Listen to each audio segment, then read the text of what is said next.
Obrigada, irmão. Bom, então agora aquele momento especial, nós vamos ouvir a palavra do Senhor. Convido o nosso pastor Jair, que irá conduzir esse momento. Seja bem-vindo em nome de Jesus. Você está na casa dele essa noite. Tanto você que veio a este templo, como você que está na internet nos assistindo. Porque onde o nome de Deus é invocado, a sua palavra é ouvida, ali se torna um templo. Amém? Eu quero, antes de abrir a palavra com você, que nós oremos em prol disso. Da maneira que você está, no lugar onde você está. Vamos falar com Deus novamente. Deus, nós te louvamos pelo privilégio de termos a tua palavra diante de nós. E nós te louvamos pelo privilégio de sermos impactados por ela. Tu vais nos falar coisas grandes essa noite. E eu te oro, Senhor, para que essas grandes coisas que tu vais falar nos alcancem. Para que ninguém que veio aqui ou ligou o seu computador, o seu tablet para assistir esse sermão na internet, termine de assistir esse sermão sem se sentir tocado por ti, sem ter a certeza que ouviu a tua voz. Porque o instrumento que tens diante de ti é fraco, é imperfeito, é impotente para salvar qualquer pessoa que está aqui. Mas a tua palavra tem esse poder. E nós te rogamos que o poder que há na tua palavra nos transforme, nos alcance e nos salve essa noite. Obrigado por essas vidas preciosas que estão aqui. Obrigado por cada pessoa que veio aqui em busca de Deus. Que todas possam te encontrar neste lugar e nesse tempo. São coisas que nós te oramos, Senhor, em nome de Cristo. Amém. Queira abrir sua Bíblia, meu amado, no segundo livro de Reis, capítulo 2, verso 9. Enquanto você procura, eu quero recordar, trazer à sua memória um certo desenho animado chamado Aladim, né? Não sei se você já assistiu, já ouviu falar, né? Nesse célebre desenho animado, havia um personagem que tinha uma lâmpada, né? E aquela lâmpada ser esfregada, saía um gênio, quem assistiu sabe, e aí aquela pessoa tinha direito a 3 desejos, né? Eu não assisti esse desenho inteiro, eu só lembro dessa parte, que o gênio saía da lâmpada e oferecia 3 desejos. Nós vamos conhecer a história de alguém que só teve um desejo, né? Você vai conhecer a pessoa que teve esse desejo e para quem ela pediu. E essa é uma história muito interessante, tem muitas lições para nós. Começaremos nesse texto, 2 Reis, capítulo 2, verso 9. Havendo eles passado, eles quem? Elias e Eliseu. Elias disse a Eliseu: pede-me o que queres que eu te faça, antes que eu seja tomado de ti. Para você entender a importância desse diálogo entre Elias e Eliseu, nós temos que entender quem era Elias. E por isso você vai voltar um pouquinho na Bíblia em 1 Reis 17. Você vai voltar um pouquinho só. 1 Reis capítulo 17. Elias era um profeta do Senhor e a vida dele foi marcada por grandes milagres. Eu não vou ler todos os textos na íntegra, mas eu vou citá-los. Você pode ler como dever de casa aí na sua casa.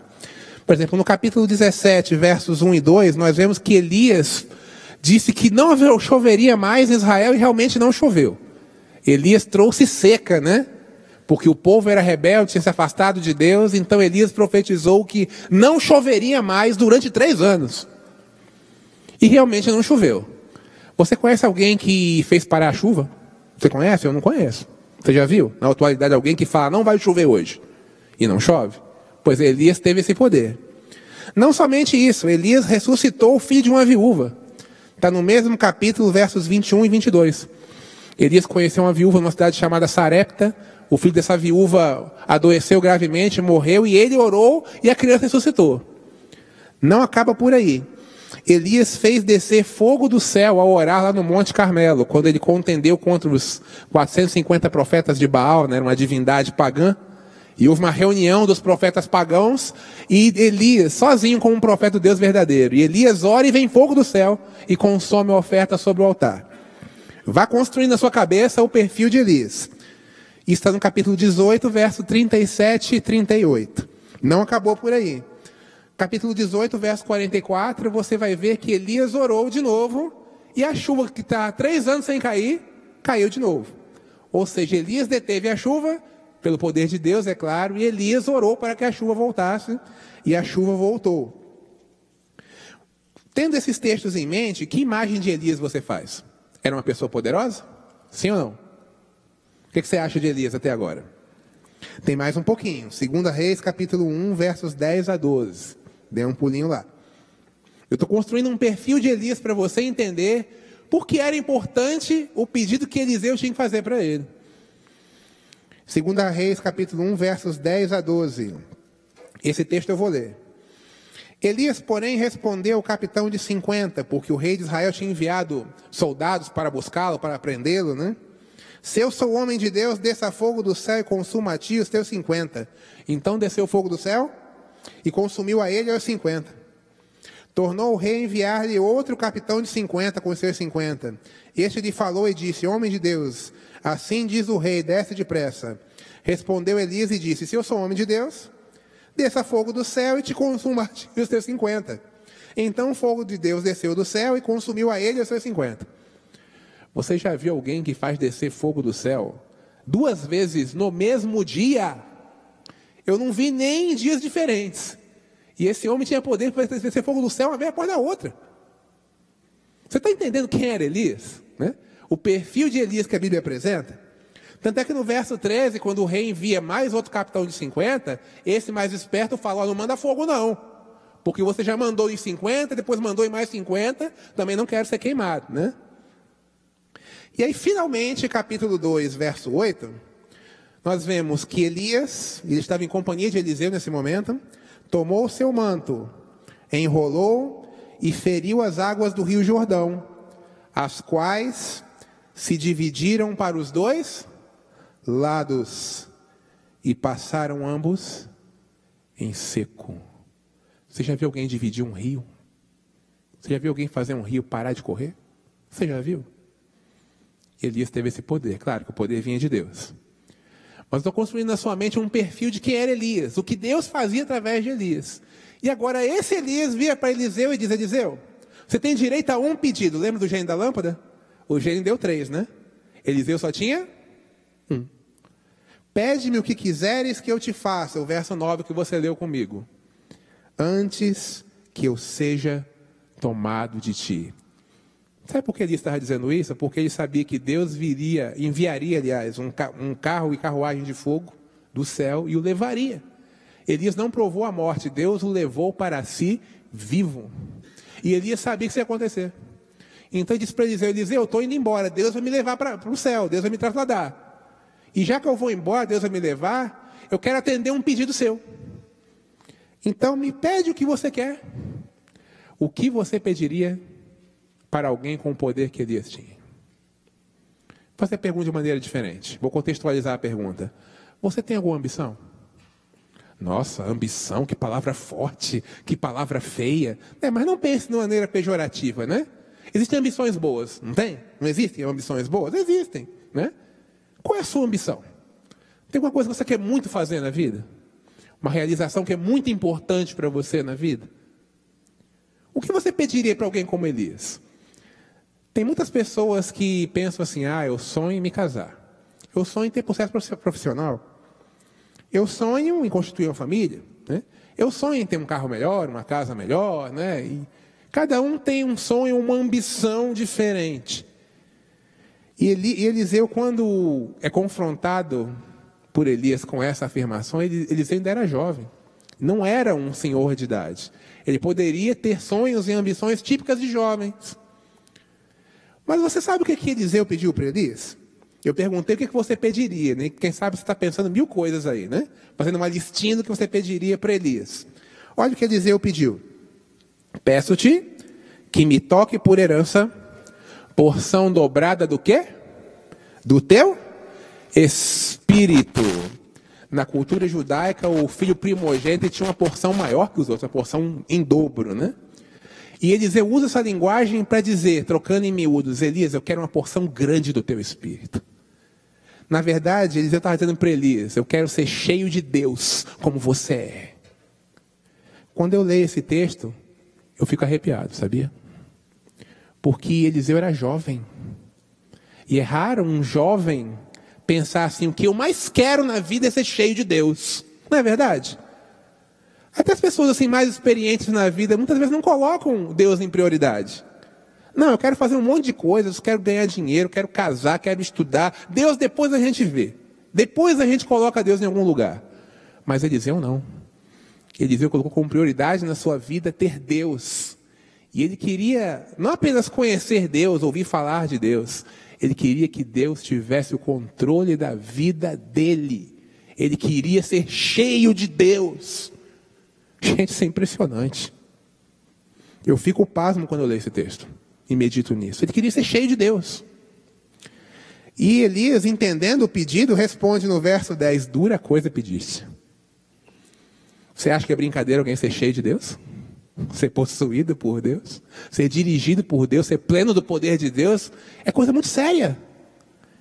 E Elias disse, dura coisa pediste. Todavia, se me vires quando for tomado de ti, assim se fará. Porém, se não me vires, não se fará. O texto continua dizendo que eles foram andando, conversando, veio um carro com cavalos de fogo, arrebatou Elias. Mas Elias deixou cair a sua capa, né? Naquele tempo era comum as pessoas usarem uma capa, assim, cobrindo sua roupa, né? E essa capa de Elias caiu. O seu manto, em outras traduções, né? Então, no verso 11, você lerá. Então Eliseu levantou o manto que Elias lhe deixara cair. E voltando-se, pôs à borda do rio Jordão. Você lembra que eu falei há pouco que eles passaram pelo rio Jordão e Elias abriu as águas do Jordão? Lembra? Pois é, agora Eliseu tinha que voltar. E ele tinha que passar por onde? Pelo Jordão de novo. Só que agora Elias não estava lá para abrir as águas. E agora? Não tinha barquinho, né? Não tinha ponte. Será que Eliseu era bom de nada? O texto não diz. Mas ele nem pensou nisso. Sabe o que ele fez? Verso 14. Eliseu tomou o manto que Elias lhe deixara cair, feriu as águas e disse, essa oração emblemática, onde está o Senhor, Deus de Elias? Sabe por que ele fala Deus de Elias? Ele estava querendo dizer, Senhor, eu quero te conhecer, eu quero ter experiência contigo, como Elias teve. Mostra para mim o teu poder, como você mostrou na vida de Elias. Porque Eliseu também tinha Deus como seu Deus, mas naquele momento ele queria conhecer Deus como Elias conhecia. Ter aquela experiência de poder, aquela experiência extraordinária que Elias teve. Sabe o que aconteceu? Quando ele feriu as águas, elas se dividiram para um e outro lado. E ele passou. Depois desse dia, a vida de Eliseu nunca mais foi a mesma. O pedido dele, que era uma porção dobrada do teu espírito, e Deus concedeu. Se você tiver coragem de orar para Deus, Senhor, toma conta da minha vida, toma posse de mim, me dirige, eu quero ser cheio de ti, se prepara, que vai acontecer milagre. Se você tiver coragem de dizer isso para Deus com sinceridade, vai acontecer milagre. Foi isso que Eliseu fez. Eliseu realmente queria ser cheio de Deus. E Deus atendeu a oração dele. Como é que eu sei disso? Só porque ele abriu o Rio Jordão? Não. Há vários milagres feitos por Eliseu na Bíblia. Eu vou apenas pincelá-los, porque não daria tempo de ler todos os textos. Por exemplo, lá em Jericó, as águas não eram próprias para o consumo humano. Eram águas que não eram saudáveis, segundo o texto. E ele dá uma dica, no capítulo 2, versos 19 a 22. Trazei um prato novo, ponde nele sal. E aí jogaram esse sal no manancial de águas, e as águas ficaram saudáveis. Você acha mesmo que foi o sal que transformou as águas daquela corrente, daquele manancial? Você acha que jogar sal na água transforma a água de um manancial inteiro, de um rio inteiro? Não foi o sal que fez isso, foi Deus que fez isso. O sal foi apenas um instrumento. E há outros casos desses na vida de Eliseu. Não foi o sal que fez a transformação, foi Deus que fez. Continuando, Eliseu estava ali passeando, né, se locomovendo de um lugar para o outro. E essa situação aqui é complicada, mas precisa ser citada, está na Bíblia, né?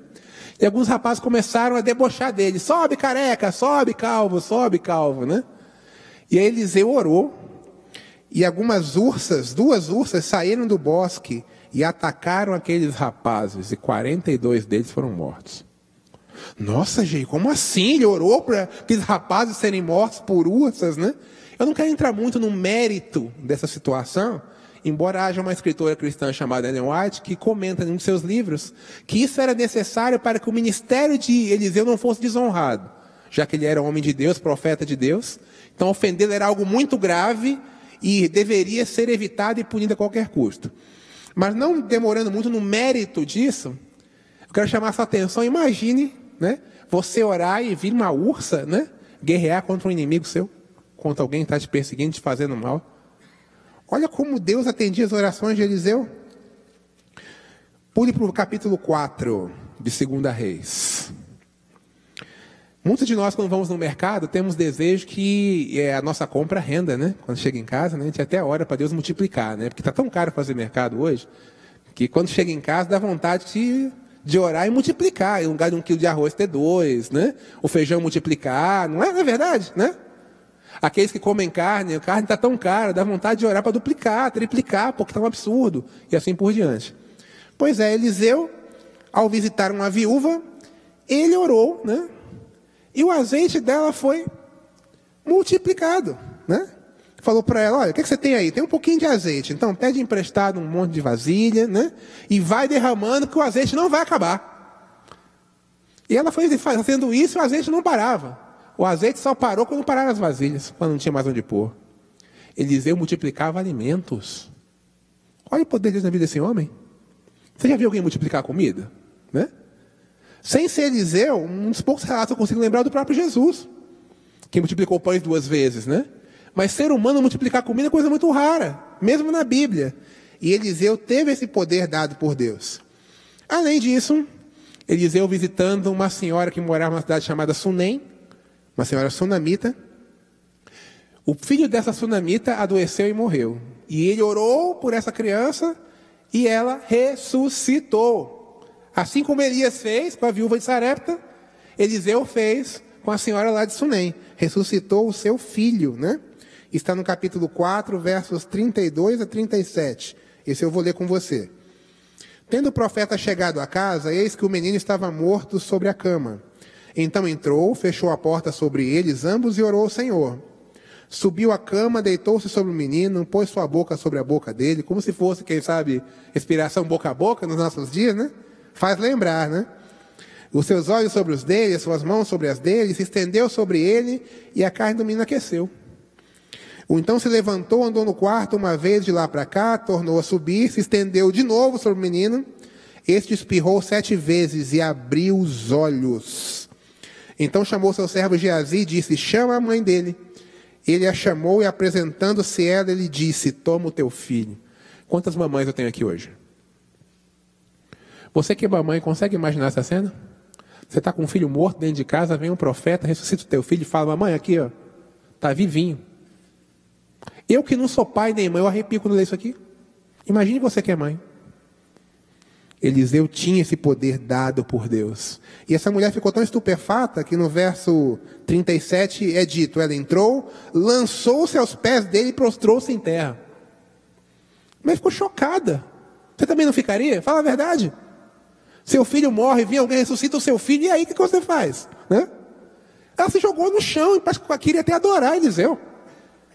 Ela ficou pasma. Era muito poder na vida de um simples ser humano, né? Entre aspas, claro, né?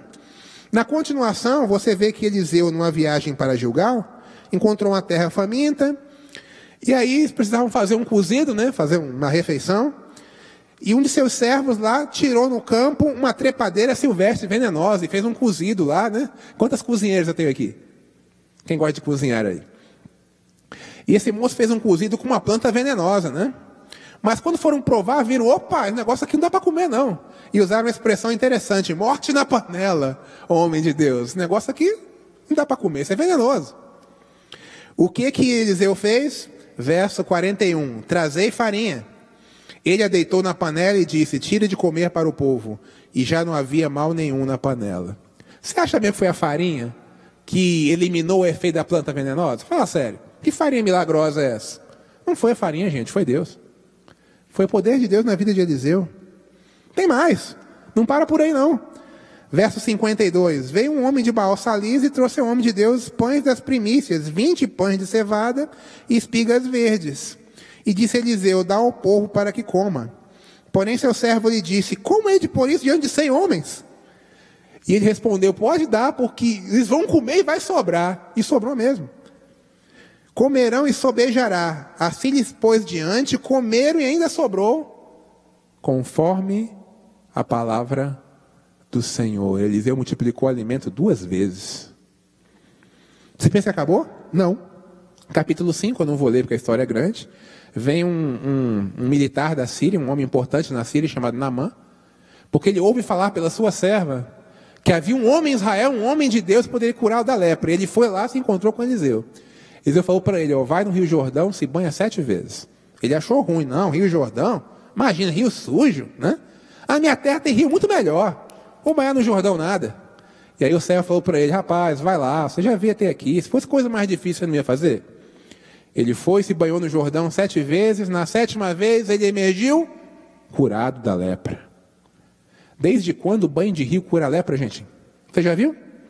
Hoje a sucessora da lepra nos nossos tempos é a hanseníase, né?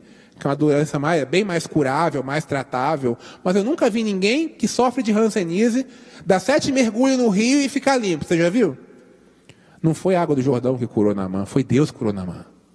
Foi o poder de Deus na vida de Eliseu. Não para por aí.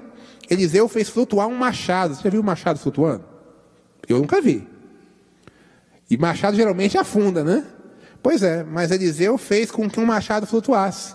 Alguém que ele conhecia, ao usar um machado emprestado, o cabo se soltou da lâmina, a lâmina caiu dentro d'água, aí a pessoa ficou desesperada, pronto. Perdi o machado, era emprestado. O que Eliseu fez? Capítulo 6, verso 6. Onde caiu o machado? Mostrou-lhe o lugar.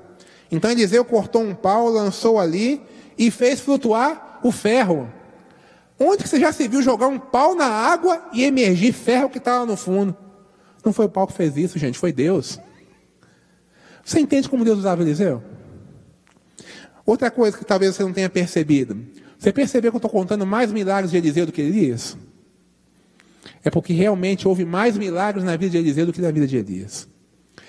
Eu quase me arrisco a dizer que realmente a porção que Eliseu pediu veio em dobro. Porque Deus usou ele de uma maneira extraordinária. Maior até do que usou Elias em sua vida. Só que de repente Eliseu some da narrativa. Se você continuar lendo o livro de 2 Reis, ele dá uma sumida. Outros assuntos entram em pauta, o escritor fala de outras coisas.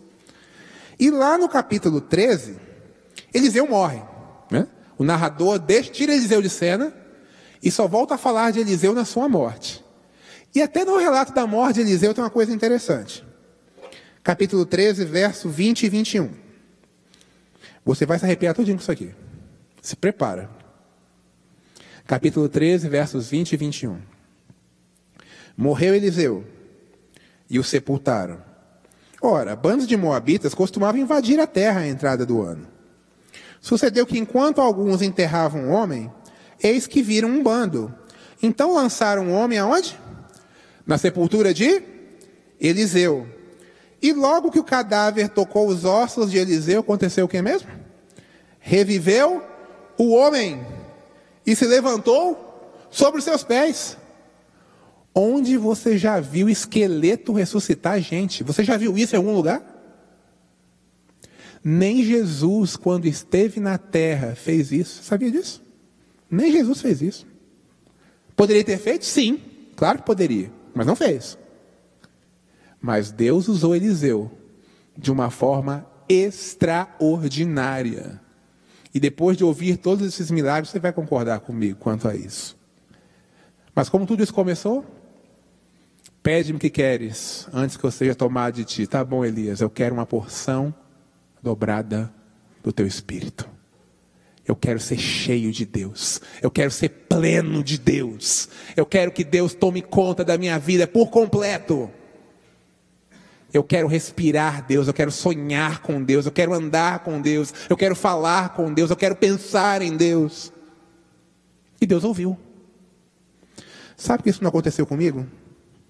Porque eu não pedi. Pelo menos eu não pedi com sinceridade. Sabe por que isso não aconteceu com você? Talvez você ainda não pediu com sinceridade.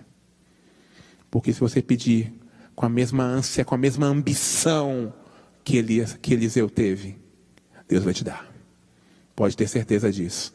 Porque o Deus que transformou a vida de Elias e Eliseu está nesse lugar hoje, através do Espírito Santo. E o poder dele não está menor. As mãos dele não estão encurtadas. Ele não é um Deus inferior ao tempo de Elias e Eliseu. Ele tem o mesmo poder. Então, por que não temos em nosso meio pessoas como Elias e Eliseu? É porque as pessoas não querem ser Elias e Eliseu. Mas você gostaria de essa noite dizer: Senhor, por favor, muda a minha história. Eu entendi essa noite pela tua palavra que eu posso te pedir coisas grandes, tu vais realizar. Às vezes a gente vem nas quartas-feiras: Senhor, resolve meu problema, tem doença, tem falta de dinheiro, tem isso, tem aquilo outro. E é normal você pedir essas coisas, Deus entende. Mas que tal você sair daqui com outro pedido em mente? Senhor, eu quero uma porção dobrada do teu Espírito. Eu quero ser cheio de ti. Eu quero que as pessoas reconheçam em mim como reconheciam em Elias e Eliseu, homens de Deus, mulheres de Deus. Porque era assim que eles eram chamados em qualquer lugar que eles estavam. Aí vai um homem de Deus. Será que quando Jair anda na rua, as pessoas enxergam nele um homem de Deus? Será que quando você, meu amado, você, minha amada, vai nos lugares onde você frequenta, você é reconhecido ou reconhecida como mulher de Deus, como homem de Deus?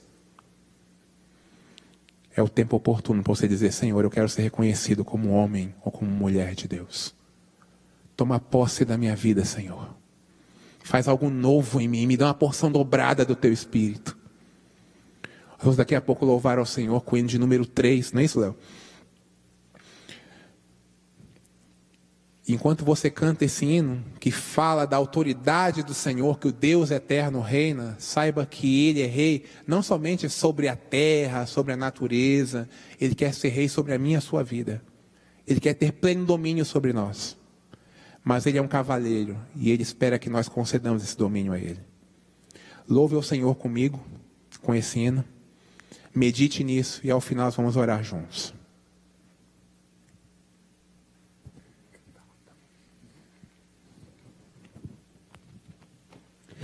Vamos nos colocar em pé, por favor. O Deus eterno reina.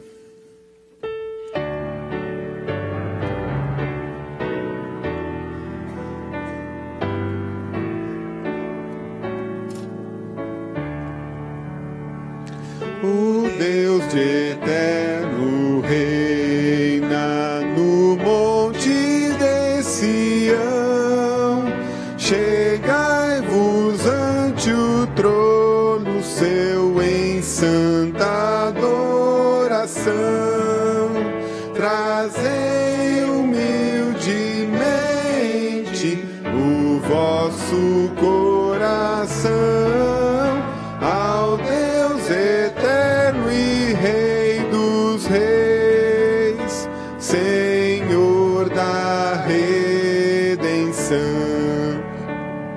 O Deus de eterno reina no monte de Sião. Os astros na amplidão sem fim sustenta com a mão, e a Ele seja a honra, a glória e o poder, e acendam os louvores mil ao mais sublime ser.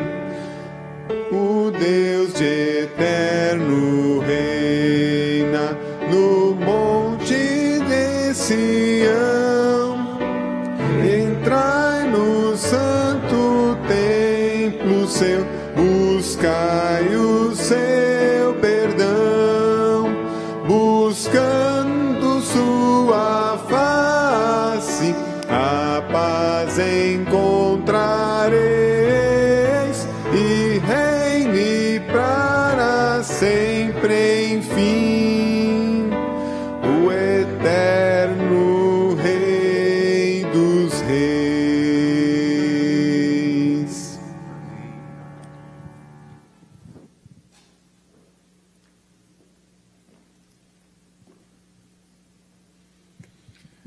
Buscando a sua face, a paz encontrareis. Não é isso que você veio buscar essa noite? Você não veio buscar paz para a sua vida? Você não veio buscar Deus? Por que não dizer para Ele: Senhor, eu quero ser cheio de Ti. Eu quero que Tu me possuas. Que Tu sejas o meu Deus, o meu Rei, o meu Senhor. Ora comigo nesse momento. Deus, obrigado pela tua presença aqui. Obrigado por aquilo que fizeste na vida de Elias, por aquilo que fizeste na vida de Eliseu. E nós queremos, Senhor, te pedir coragem para receber de ti uma porção dobrada do teu Espírito, como Eliseu recebeu. Aqueles que já são batizados entenderam essa noite que não dá mais para ficar brincando de ser cristão. Não dá mais, Senhor, para ter um cristianismo nanico, medíocre, sem graça, apático. Precisamos ser pessoas cheias do teu poder. Mas estão em nosso meio pessoas que ainda não firmaram um compromisso contigo. E talvez essa mensagem pareça até um pouco assustadora, porque afinal de contas, como querer ser cheio de um Deus que eu ainda não conheço direito? E eu te oro para que essas pessoas tenham desejo de te conhecer, para entenderem melhor que ter Deus na vida é a melhor coisa que existe. Obrigado, Senhor, por estares aqui. Obrigado, Senhor, por falares conosco. Leva-nos, Senhor, de volta aos nossos lares, mas com a certeza de que algo novo pode acontecer na nossa vida, se nós realmente quisermos. Fala de maneira poderosa e clara aos nossos corações, às nossas mentes. Não somente hoje, mas a cada culto que nós viermos aqui, a cada pessoa que escolheres para abrir a tua palavra. Obrigado por essas pessoas que nos ouviram aqui neste lugar. Obrigado pelos internautas que acompanharam essa mensagem onde estiverem. Obrigado, Senhor, por seres o nosso Deus. São coisas que nós te oramos, gratos, felizes, em nome de Jesus Cristo. Amém, Senhor.